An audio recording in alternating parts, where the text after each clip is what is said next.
सवाल यूट्यूब पर सबसे पहले लेते हैं। पश्चिम बंगाल से इन्होंने अपना सवाल हम तक पहुंचाया है और इनकी 2 शेयरों पर बाइंग है विनोद जी। पहला जो है वो CDSL इन्होंने खरीदारी करके रखी हुई है। 1200 जो है के भाव पे इन्होंने खरीदारी की है। 40 शेयर जो हैं वो इनके पास हैं और लॉन्ग टर्म का इनका नजरिया है। इसके अलावा MCX जो है वो इनकी बाइंग प्राइस 5650 की है। दोनों शेयरों पर राय दीजिए, लॉन्ग टर्म का नजरिया है।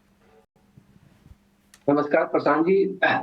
जी, लॉन्ग टर्म के हिसाब से तो दोनों शेयर्स काफी बेहतर हैं। आई मीन अगर मैं CDSL से चालू करूं तो जो रिसेंट जो अंडर परफॉर्मेंस है वो क्लियरली इस वजह से आई हुई है क्योंकि मार्केट में थोड़ा एक्टिविटी कम था। एट द सेम टाइम जो IPO मार्केट है वहां पे भी आप देखेंगे एक्टिविटी थोड़ा सा मंदा रहा है, जिसके वजह से ये अंडर परफॉर्मेंस आया है।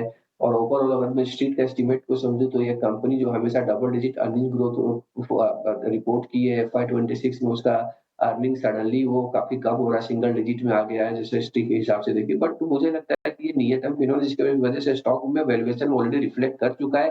मुझे लगता है लॉन्ग टर्म के हिसाब से डेफिनेटली CDSL होल्ड करके रखें। आई थिंक MCX की भी अगर मैं बात करूं तो MCX भी बहुत ही अच्छी कंपनी है। जिस हिसाब से कमोडिटी के क्षेत्र में लोगों में जागरूकता बढ़ गई है, अब बढ़ रही है। कंपनीज नए प्रोडक्ट्स लॉन्च कर रहे हैं FNO ये सब में, राइट? तो ये सब चीज़ों को मद्दे और दोनों कंपनी CDSL और MCX दोनों टेक्नोलॉजी में काफ़ी इन्वेस्ट कर रही है फ्यूचर पोटेंशियल को देखते हुए। तो मुझे लगता है कि मार्जिन एक्सपेंशन दोनों कंपनी में आएगी, जो ऑलरेडी दोनों कंपनी लगभग 55-60% के बीच में मार्जिन बनाती है।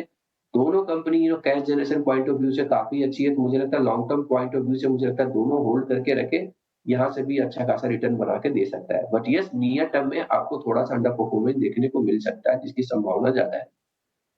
आपको बेहतर राय दोनों ही स्टॉक पर मिलती हुई। प्रवीण